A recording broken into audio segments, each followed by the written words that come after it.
രാജു പിന്നാർ ഇവിടെ ശ്യാംരാജ് അല്ല ഇതൊന്നും മറുപടി പറയേണ്ടത്, ഇലക്ഷൻ കമ്മീഷനാണ്. ശ്യാംരാജിന്റെ പാർട്ടിയുടെ നേതാവ് അനുരാഗ് താക്കൂറും സമാന ആരോപണം ഉന്നയിക്കുന്നുണ്ട്. വയനാട്, ഡയമണ്ട് ഹാർബർ, റായ്ബറേലി തുടങ്ങിയ കാര്യങ്ങളൊക്കെ എത്രയോ ലക്ഷക്കണക്കിന്, അതിൽ വയനാട്ടെ ആരോപണങ്ങൾക്ക് പച്ചക്കള്ളമാണെന്ന് തെളിഞ്ഞെങ്കിലും അത് BJP-യുടെ പരാതിയാണല്ലോ.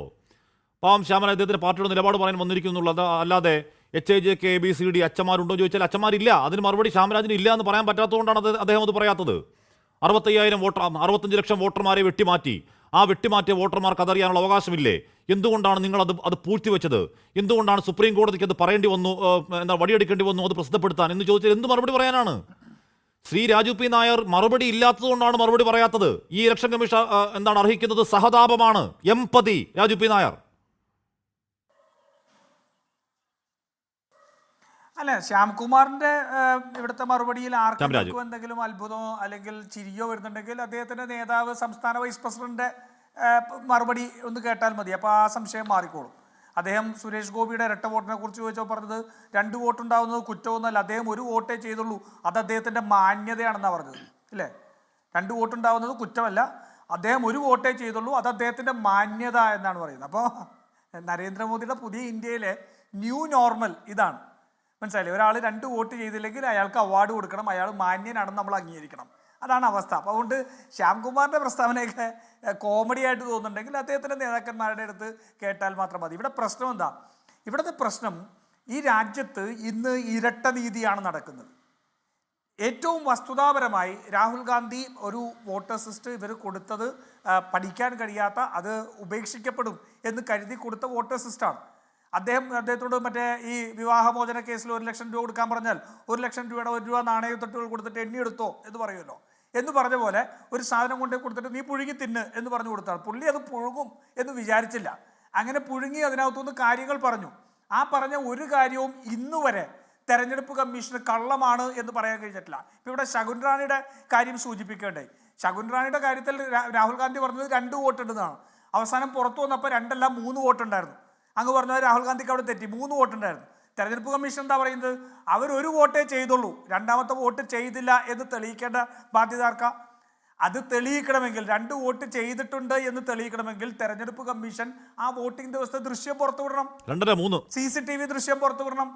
ആ CCTV ദൃശ്യം പുറത്തു CCTV ദൃശ്യം പുറത്തു വിട്ടിട്ട് 2 അല്ല 3.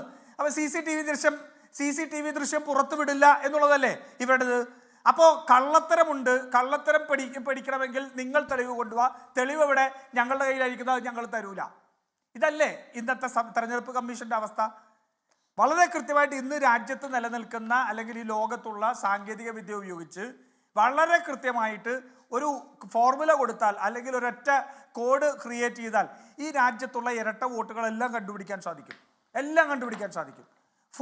നമുക്ക് ഫോട്ടോ ഇത് വെച്ചുകൊണ്ട് മാച്ച് മേക്കർ വെച്ച് നോക്കിക്കഴിഞ്ഞാൽ രാജ്യത്തുള്ള ഒരേ ഫോട്ടോ ഉള്ള എത്ര വോട്ടുണ്ടെങ്കിൽ ആ വോട്ട് മുഴുവൻ നിമിഷങ്ങൾ കൊണ്ട് മുന്നിലേക്ക് കൊണ്ടുവരാൻ സാധിക്കും.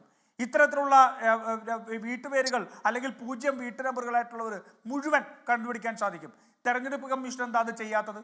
പോട്ടെ, രാഷ്ട്രീയ പാർട്ടികൾ അതിൽ ഫെയിൽ ചെയ്തു എന്നുള്ള ഇവരുടെ വാദം തൽക്കാലം അംഗീകരിക്കാൻ വാദത്തിന് വേണ്ടി തെരഞ്ഞെടുപ്പ് കമ്മീഷന്റെ ഉത്തരവാദിത്വം ഒരു കള്ളത്തരമില്ലാത്ത അല്ലെങ്കിൽ നിഷ്പക്ഷമായ ഒരു ഏറ്റവും അധികം യാഥാർത്ഥ്യത്തോട് പൊരുത്തപ്പെടുന്ന ഒരു വോട്ടേഴ്സ് ലിസ്റ്റ് പ്രസിദ്ധീകരിക്കുക എന്നുള്ളതാണല്ലോ ഇവരാണല്ലോ അതിൻ്റെ കസ്റ്റോഡിയൻസ്.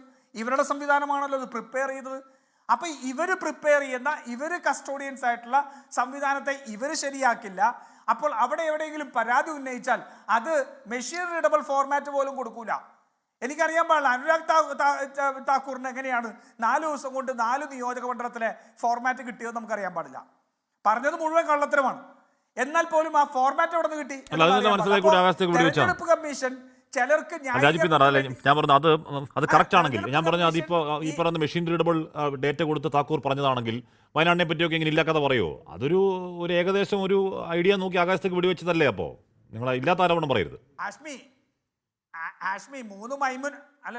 3 മൈമുനമാരുണ്ടെന്നും ചൗണ്ടേരി എന്ന് പറയുന്നിടത്ത് ഇത്ര വോട്ടുകൾ ഉണ്ടെന്നും കാണണമെങ്കിൽ ഡാറ്റ ഇല്ലാതെ പറയാൻ പറ്റില്ലല്ലോ.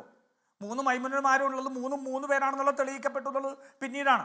ഈ 3 മൈമുനമാരുണ്ടെന്നും ചൗണ്ടേരിയിൽ ഇത്ര വോട്ടുകൾ ഉണ്ടെന്നും പറയാൻ ഡാറ്റ വേണമല്ലോ. ആ ഡാറ്റ രാഹുൽ ഗാന്ധിക്കും പ്രതിപക്ഷത്തിനും ലഭിക്കാത്ത ഡാറ്റ അനുരാഗ് താക്കൂറിന് എങ്ങനെ കിട്ടി? അപ്പൊ തെരഞ്ഞെടുപ്പ് കമ്മീഷനെ ന്യായീകരിക്കാൻ വേണ്ടി അവരുടെ തന്നെ കേസ് തോൽക്കത്തക്ക രീതിയിൽ ഒരു ഡാറ്റ അനുരാഗ് താക്കൂറിന് കൊടുത്തിരിക്കുന്നു. എന്നിട്ട് അനുരാഗ് താക്കൂർ കള്ള ആരോപണം ഉന്നയിക്കുകയാണ്. ഇനി കള്ളമാണെന്നോ എല്ലാം മാറിയിക്കട്ടെ. ശ്യാംകുമാറിനോടൊരു ചോദ്യം. അനുരാഗ് താക്കൂർ പത്രസമ്മേളനം നടത്തി അങ്ങർക്ക് നിഷേധിക്കാൻ കഴിയില്ലല്ലോ. അദ്ദേഹം കുറെ കാര്യങ്ങൾ അതിനകത്ത് വോട്ടർ സിസ്റ്റിൽ ക്രമക്കേടുണ്ട് എന്ന് അംഗീകരിക്കുന്നുണ്ട്, പറഞ്ഞിട്ടുണ്ടല്ലോ, അതും അംഗീകരിക്കുന്നുണ്ടല്ലോ. രാഹുൽ ഗാന്ധി പറഞ്ഞത് ഇത് തന്നെയല്ലേ? അപ്പോൾ രാഹുൽ ഗാന്ധി ഈ രാജ്യത്തെ വോട്ടേഴ്സ് ലിസ്റ്റിൽ ക്രമക്കേടുണ്ടെന്ന് പറഞ്ഞത് അംഗീകരിച്ചുകൊണ്ട് അനുരാഗ് താക്കൂർ പത്രസമ്മേളനം നടത്തിയിട്ട് ഈ രാജ്യത്തുള്ള വോട്ടേഴ്സ് ലിസ്റ്റിൽ ഇത്തരത്തിൽ ക്രമക്കേടുണ്ടെന്ന് രാഹുൽ ഗാന്ധി പറഞ്ഞതിനെ അംഗീകരിച്ചല്ലോ. ഇനി BJP ഈ വോട്ടേഴ്സ് ലിസ്റ്റിൽ ഒരു അന്വേഷണം നടത്തണമെന്ന് തെരഞ്ഞെടുപ്പ് കമ്മീഷനോട് ആവശ്യപ്പെടാൻ തയ്യാറാണോ? അതോ ഈ തെരഞ്ഞെടുപ്പ് കമ്മീഷൻ ന്യായീകരിക്കാനുള്ള പദ്ധതി മാത്രമേ നിങ്ങളുടെ കയ്യിലുള്ളോ? ഇനി തെരഞ്ഞെടുപ്പ് കമ്മീഷനോട് ചോദ്യം.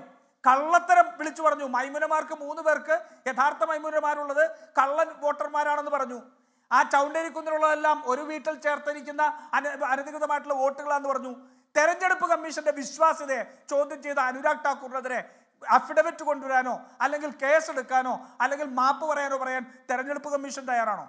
ഈ 2 കാര്യവും തീരുമാനിച്ചാൽ മാത്രം മതി.